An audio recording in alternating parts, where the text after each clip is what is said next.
This content is AI generated for informational purposes only and should not be directly used for clinical decision-making. Hello and welcome back to the Neurosurgery Hub podcast. I'm Dr. Eris, Senior Attending Neurosurgeon. And I'm Dr. Alara, Research Fellow.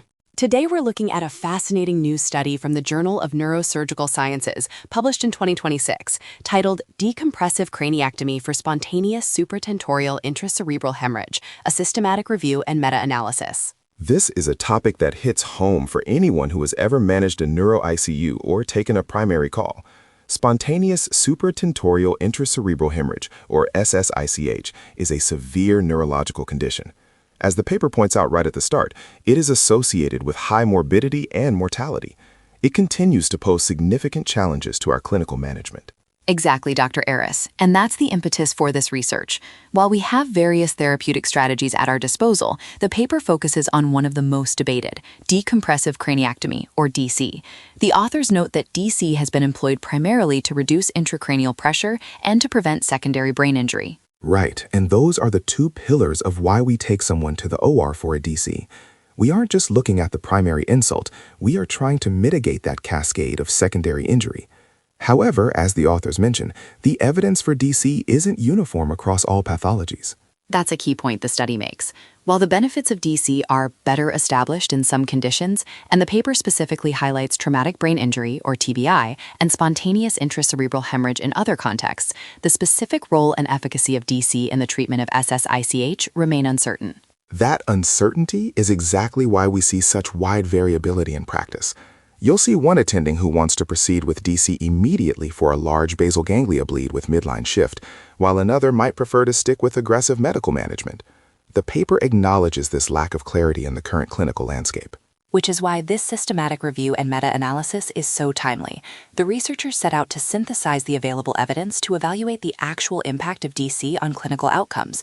They weren't just looking at DC in isolation, though. They looked at it alone or in combination with best medical treatment, or BMT. And for our residents listening, that comparison is vital. When we talk about BMT in the context of this paper, we're looking at the standard of care that DC is being measured against. The core question the study asks is, does the addition of a decompressive craniectomy actually move the needle on clinical outcomes compared to medical management alone? The authors emphasize that they conducted this systematic review to evaluate how these interventions affect the patient's ultimate trajectory. Because SSICH is so severe, the goal of reducing intracranial pressure via DC is logically sound, but we need to know if that physiological change translates into a meaningful recovery. It's about the available evidence. In neurosurgery, we often rely on physiological principles, like the Monroe-Kelly doctrine, to justify DC.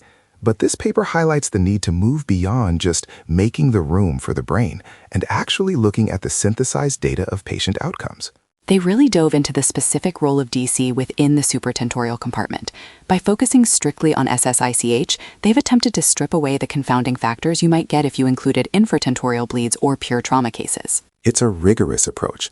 The study recognizes that because SSICH poses such significant challenges, we can't just rely on what works for TBI. The pathophysiology of a spontaneous bleed, the perihematomal edema, and the underlying vascular issues is a different beast than a traumatic contusion. And that's why the meta-analysis is so important here. It allows us to look at the uncertainties the authors mentioned and see if when we pool all the data together, a clearer signal emerges regarding whether DC prevents that secondary brain injury more effectively than BMT alone. It's a call for evidence-based practice in a high-stakes environment. For the medical students and residents tuning in, this paper is a reminder that even our most common surgical interventions require this kind of high-level synthesis to validate their use. Definitely. It's about ensuring that our therapeutic strategies are backed by more than just tradition. The authors have provided a much-needed evaluation of a procedure we perform often, but perhaps don't always have the most robust evidence for in this specific population. Well, it's a vital contribution to the 2026 neurosurgical literature. It forces us to confront the limitations of our current knowledge while providing a path forward through systematic review. Alara, thanks for bringing this study to the table. Of course, Dr. Eris. It's certainly going to change the way we discuss these cases during morning rounds. Agreed. That's all for today's episode of the Neurosurgery Hub podcast. We'll see you in the next one.